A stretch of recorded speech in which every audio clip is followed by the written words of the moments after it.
Hello class. सो आज हमें पढ़ना था वर्क एंड एनर्जी, कार्य और ऊर्जा। ठीक है, तो वर्क देखते हैं। डेफिनीशन है, work is done when a force move an object through a distance.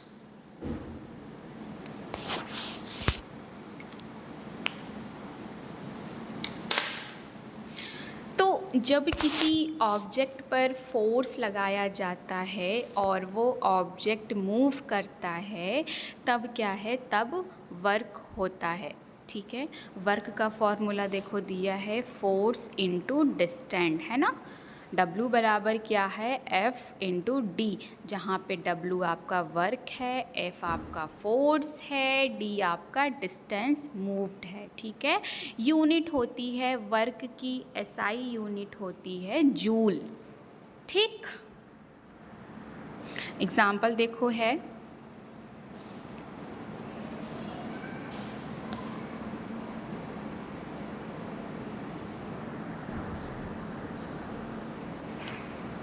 देखो एग्जाम्पल जैसे समझो क्या है कि वेट को ऊपर उठाना।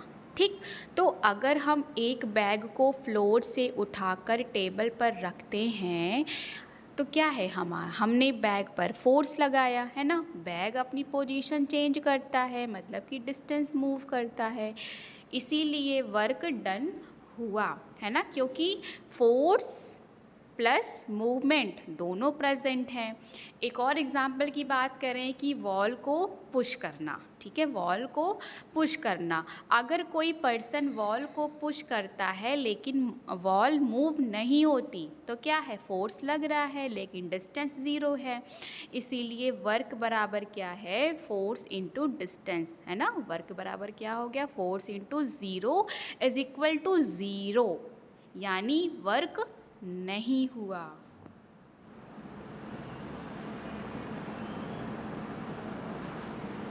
ठीक है, कुछ फैक्टर्स देखो इसमें नहीं है बट अपने आप नोट्स में, शॉर्ट नोट में लिख लीजिएगा।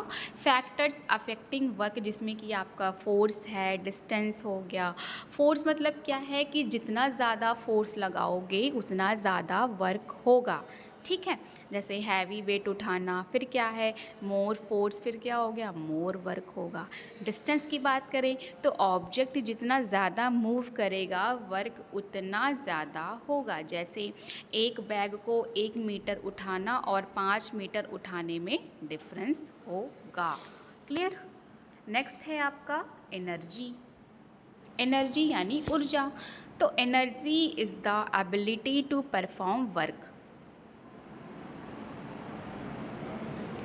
एनर्जी वो कैपेसिटी है जिसकी हेल्प से हम कोई काम कर सकते हैं। जैसे हमारे बॉडी में फूड से एनर्जी मिलती है जिसकी हेल्प से हम वॉक करते हैं, रन करते हैं, एक्सरसाइज करते हैं। ठीक है, इसकी यूनिट क्या है, जूल।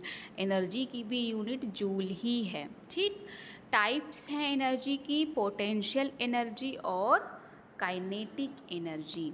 पोटेंशियल एनर्जी देखो क्या है, स्टोर्ड एनर्जी। हाँ, potential energy is stored energy due to position और कंडीशन ऑफ एन ऑब्जेक्ट। ठीक, जो एनर्जी किसी ऑब्जेक्ट में स्टोर होती है, सेव होती है, क्योंकि उसकी पोजीशन चेंज होती है, उसे पोटेंशियल एनर्जी कहते हैं। जैसे देखो लिखा है एग्जांपल, स्टैंडिंग ऑन स्टेयर्स। अगर एक पर्सन स्टेयर्स पर खड़ा है तो उसकी हाइट ग्राउंड से ज़्यादा है, उसमें ग्रेविटेशनल पोटेंशियल एनर्जी स्टोर होती है। अगर वो नीचे आता है तो ये स्टोर एनर्जी मूवमेंट में कन्वर्ट हो सकती है। जैसे टेबल पर रखी बुक है आपका, कंप्रेस्ड स्प्रिंग हो गया, स्ट्रेस्ड रबर बैंड हो गया, यही सब है ना। नेक्स्ट क्या है आपका, काइनेटिक एनर्जी यानी गतिज ऊर्जा।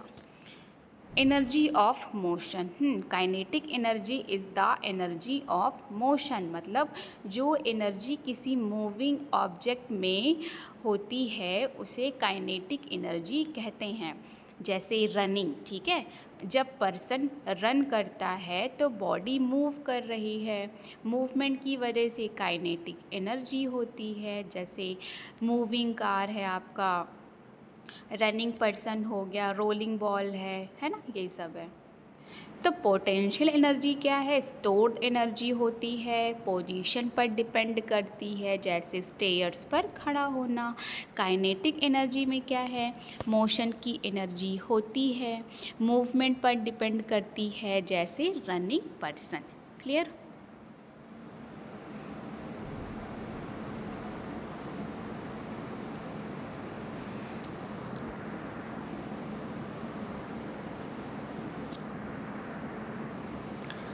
एनर्जी के चेंजेस समझ लो।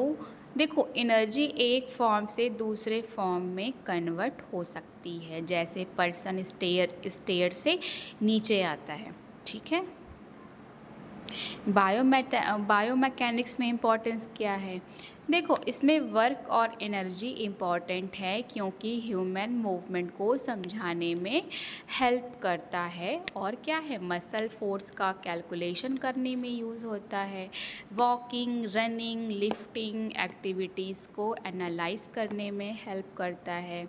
जैसे फिजियोथेरेपी में पेशेंट के वॉकिंग पैटर्न को स्टडी करते टाइम मसल कितना वर्क कर रहे हैं और कितनी एनर्जी यूज़ हो रही है, ये देखा जाता है।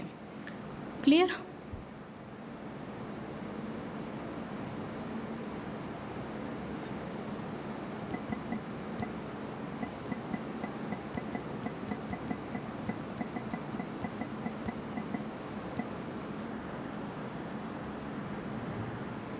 देखो, ये जो टाइप्स ऑफ एनर्जी है, पोटेंशियल और काइनेटिक। पोटेंशियल मतलब मैंने बताया कि किसी ऑब्जेक्ट की पोजीशन या शेप की वजह से जो एनर्जी स्टोर होती है उसे पोटेंशियल एनर्जी कहते हैं। मतलब ऑब्जेक्ट ऑब्जेक्ट अभी मूव नहीं कर रहा होता, लेकिन उसके अंदर काम करने की कैपेसिटी होती है। मैंने एग्ज़ाम्पल बताया कि स्टेयर्स पर खड़ा पर्सन है ना, अगर एक पर्सन स्टेयर्स पर खड़ा है, वो ग्राउंड से हाइट पर है, ठीक है, ग्रेविटी की वजह से उसके अंदर एनर्जी स्टोर है, तो ये स्टोर एनर्जी पोटेंशियल एनर्जी है, ठीक है। अगर वो स्टेयर से नीचे आता है तो ये एनर्जी मूवमेंट में कन्वर्ट हो जाती है। ओके।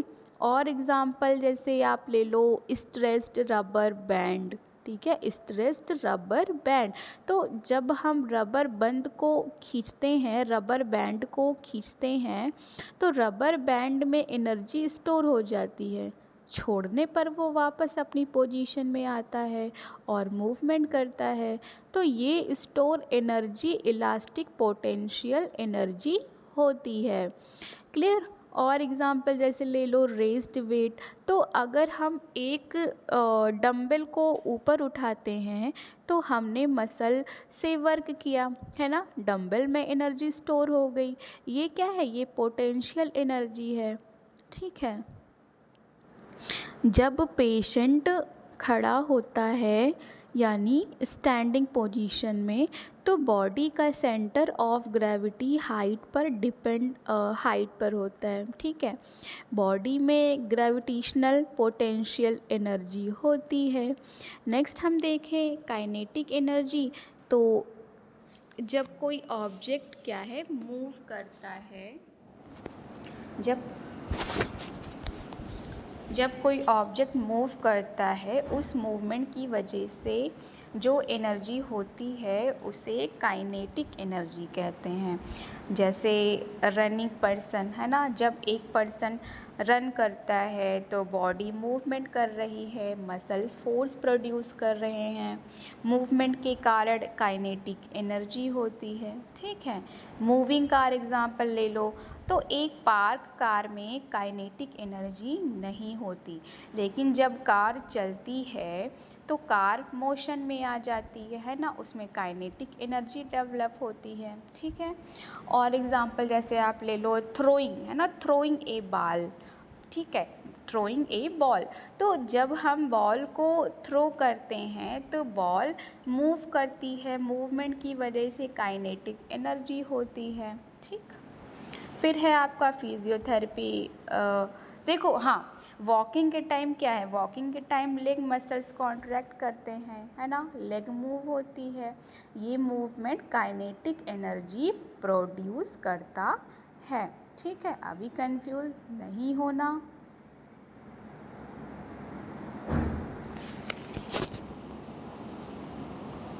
नेक्स्ट है आपका इक्विलिब्रियम। इक्विलिब्रियम, देखो इक्विलिब्रियम मतलब कि इसको हिंदी में बोलते हैं संतुलन।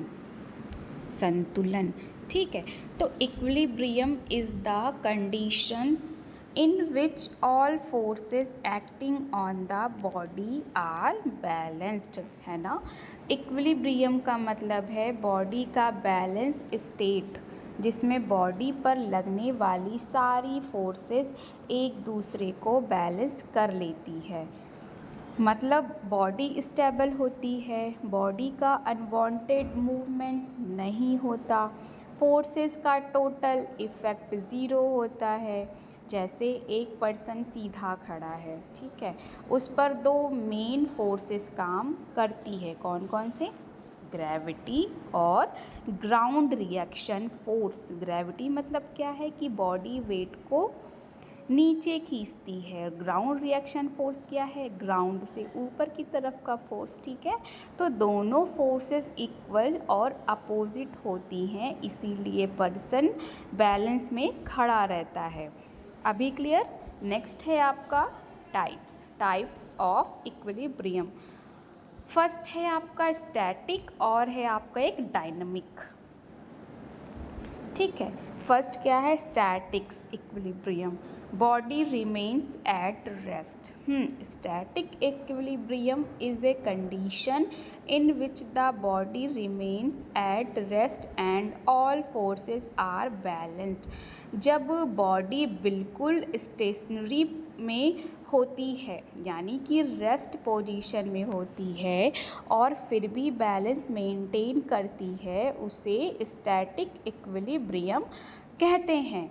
जैसे स्टैंडिंग स्टिल, सीधा खड़े रहना। जब एक पर्सन बिना मूव किए खड़ा है, ठीक है, बॉडी का वेट नीचे एक्ट करता है, ग्राउंड का रिएक्शन फोर्स ऊपर एक्ट करता है, दोनों बैलेंस करते हैं, ठीक है, इसीलिए पर्सन गिरता नहीं है।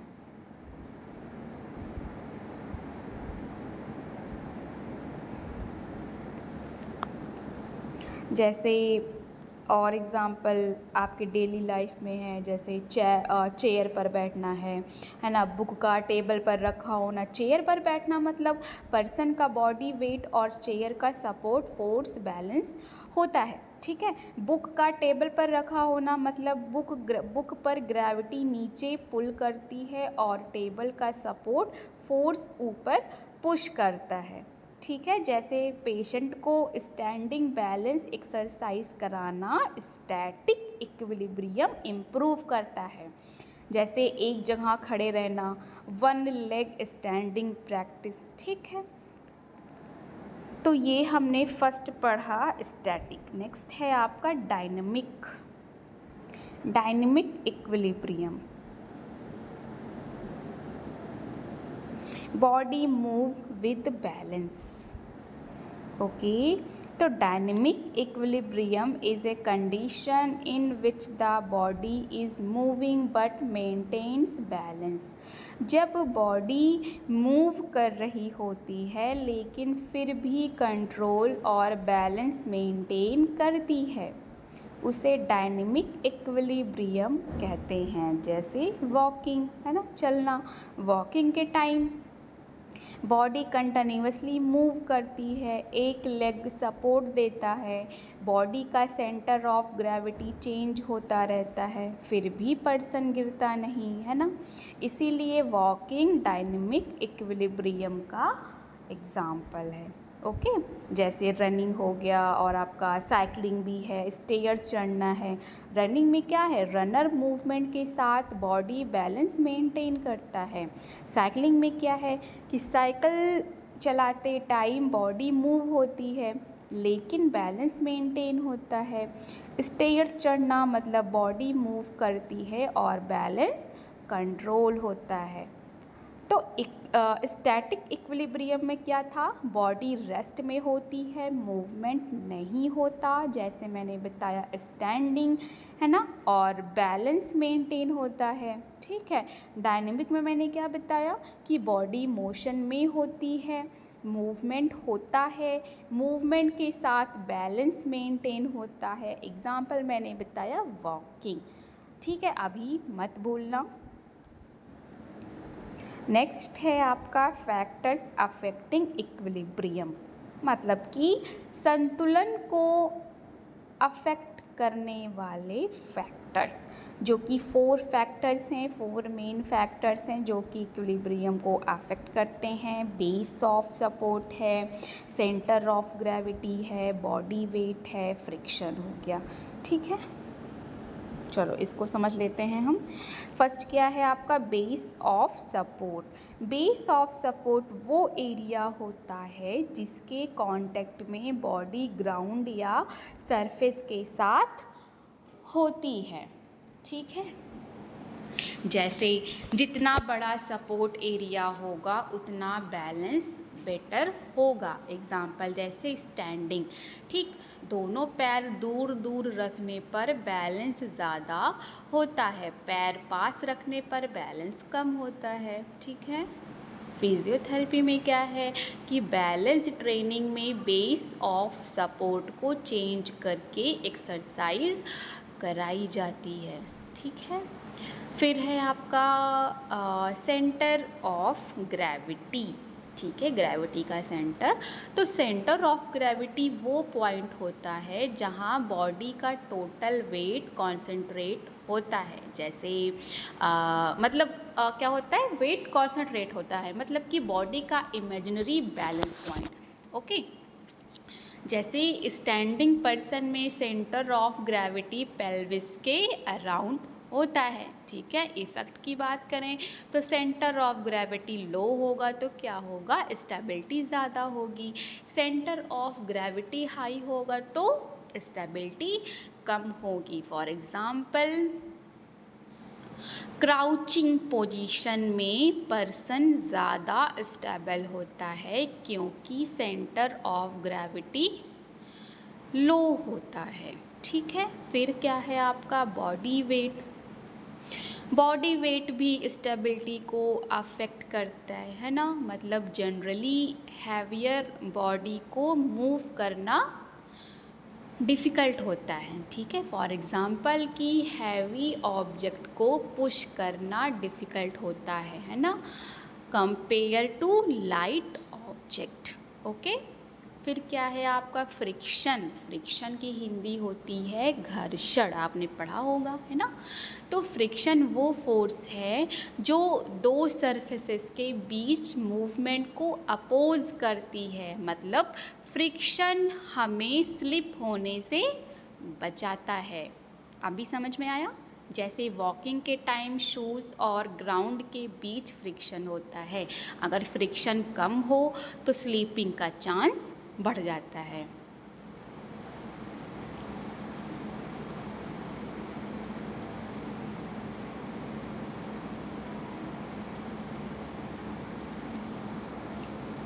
क्लिनिकल इम्पोर्टेंस, देखो इक्विलिब्रियम का नॉलेज आपकी फिजियोथेरेपी में इम्पॉर्टेंट है। ठीक है, जिसमें कि फर्स्ट है आपका balance training, fall prevention, gait training. तो फर्स्ट है आपका बैलेंस ट्रेनिंग, मतलब कि पेशेंट का बैलेंस इम्प्रूव करने के लिए एक्सरसाइज कराई जाती है। जैसे स्टैंडिंग एक्सरसाइज है, 1 लेग बैलेंस हो गया, ठीक है, बैलेंस बोर्ड ट्रेनिंग हो गया। Fall prevention specially elderly patient में, न्यूरोलॉजिकल पेशेंट्स में फॉल रिस्क कम करने के लिए बैलेंस ट्रेनिंग दी जाती है। ठीक है, क्योंकि पुअर इक्विलिब्रियम से पेशेंट गिर सकता है। नेक्स्ट क्या है आपका गेट ट्रेनिंग यानी कि वॉकिंग ट्रेनिंग। गेट का मतलब है वॉकिंग पैटर्न, ठीक है। तो फिजियोथेरेपिस्ट पेशेंट की walking ability, posture, balance improve करते हैं। जैसे स्ट्रोक पेशेंट को वॉकिंग सिखाने में इक्विलिब्रियम का रोल क्या है, इम्पॉर्टेंट होता है, ठीक। तो ये था इक्विलिब्रियम।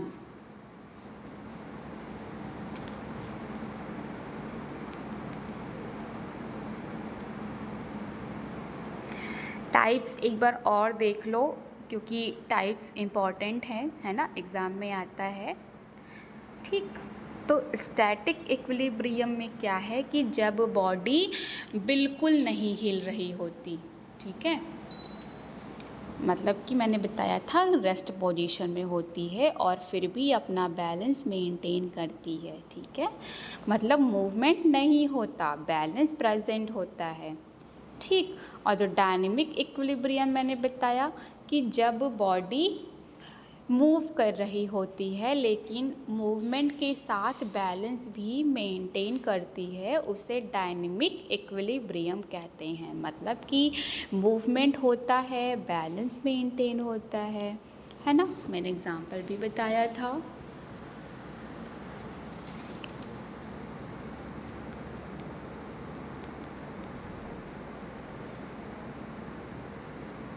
फैक्टर्स हैं आपके BOS base of support, COG centre of gravity, ठीक है। तो बेस ऑफ सपोर्ट में क्या है कि जितने एरिया में बॉडी का कांटेक्ट ग्राउंड के साथ होता है उसे बेस ऑफ सपोर्ट कहते हैं, जैसे स्टैंडिंग पोजीशन में, ठीक है। तो अगर हम बात करें इफ़ेक्ट ऑन इक्विलिब्रियम की, तो वाइड बेस ऑफ सपोर्ट यानी कि बैलेंस ज़्यादा होता है। अगर हम पैर को थोड़ा दूर दूर रख कर खड़े होते हैं तो बैलेंस बेटर होता है, क्योंकि बॉडी को गिरने के लिए ज़्यादा मूवमेंट करनी पड़ेगी, ठीक है। नैरो बेस ऑफ सपोर्ट, इसमें क्या है, बैलेंस कम होता है ना, छोटा आधार मतलब कि बैलेंस कम होता है, जैसे एक पैर पर खड़े होना, क्योंकि सपोर्ट एरिया छोटा हो जाता है इसीलिए गिरने का चांस बढ़ जाता है, ठीक है। सेंटर ऑफ ग्रेविटी COG मैंने बताया कि बॉडी का एक इमेजिनरी पॉइंट जहां बॉडी का पूरा वेट बैलेंस होता है, ठीक है। इफ़ेक्ट ऑन इक्विलिब्रियम की बात करें तो low centre of gravity, high centre of gravity मैंने बताया। लो सेंटर ऑफ ग्रेविटी में क्या है, स्टेबिलिटी ज़्यादा होती है, ठीक है, जैसे कि क्राउचिंग पोजीशन मतलब कि झुक कर बैठना, ठीक है। हाई सेंटर ऑफ ग्रेविटी मैंने बताया कि स्टेबिलिटी कम होती है। लो सेंटर ऑफ ग्रेविटी में क्या था, स्टेबिलिटी ज़्यादा होती है, हाई सेंटर में क्या है, स्टेबिलिटी कम होती है, अपोजिट करना, ठीक है, लो में ज़्यादा है, हाई में कम है, क्लियर। जैसे सीधा खड़े होना कंपेयर टू सीटिंग, क्योंकि वेट का सेंटर ऊपर होता है इसीलिए बैलेंस मेंटेन करना डिफ़िकल्ट होता है, ठीक है। बॉडी वेट मैंने बताया कि बॉडी का टोटल वेट भी इक्विलिब्रियम को अफेक्ट करता है। जैसे इफ़ेक्ट में क्या है, जनरली हैवी बॉडी में क्या होगा, मोर स्टेबिलिटी होगा, लाइट बॉडी में क्या होगा, लेस स्टेबिलिटी होगा, है ना। जैसे एक हैवी बॉक्स को पुश करना डिफ़िकल्ट होता है क्योंकि उसकी स्टेबिलिटी ज़्यादा होती है। एक हल्का बॉक्स ईज़िली मूव हो जाता है। फिर है आपका फ्रिक्शन। फ्रिक्शन भी आपने पढ़ा कि दो सरफेसेस के बीच जो रेजिस्टेंस होता है, जो स्लिपिंग को रोकता है, उसे फ्रिक्शन कहते हैं। बात करें इफ़ेक्ट ऑन इक्विलिब्रियम की, तो मोर फ्रिक्शन यानी कि बैलेंस बेटर होता है, जैसे स्पोर्ट्स शूज़ पहनकर वॉकिंग करना, क्योंकि शूज़ और ग्राउंड के बीच ग्रिप अच्छी होती है। लेस फ्रिक्शन में क्या है, बैलेंस कम होता है, जैसे वेट फ्लोर पर चलना, क्योंकि फ्रिक्शन कम होने से पैर स्लिप कर सकता है। ठीक है, तो याद रखिएगा, बोलिएगा नहीं, है ना। फिर फिजियोथेरेपिस्ट जो है कुछ फैक्टर को यूज़ करता है किसमें, बैलेंस इम्प्रूव करने के लिए, फॉल प्रिवेंशन के लिए, वॉकिंग ट्रेनिंग के लिए, है ना, गेट ट्रेनिंग के लिए, और न्यूरोलॉजिकल पेशेंट्स की रिहैबिलिटेशन में। ठीक है, तो याद रखना कि equilibrium depends on base of support, centre of gravity, body weight and friction. Proper adjustment of these factors improve body stability and balance. Okay class? तो आज यहीं तक रखेंगे। कल की क्लास में हम पढ़ेंगे concurrent and parallel force system. Okay class, ठीक है, थैंक यू।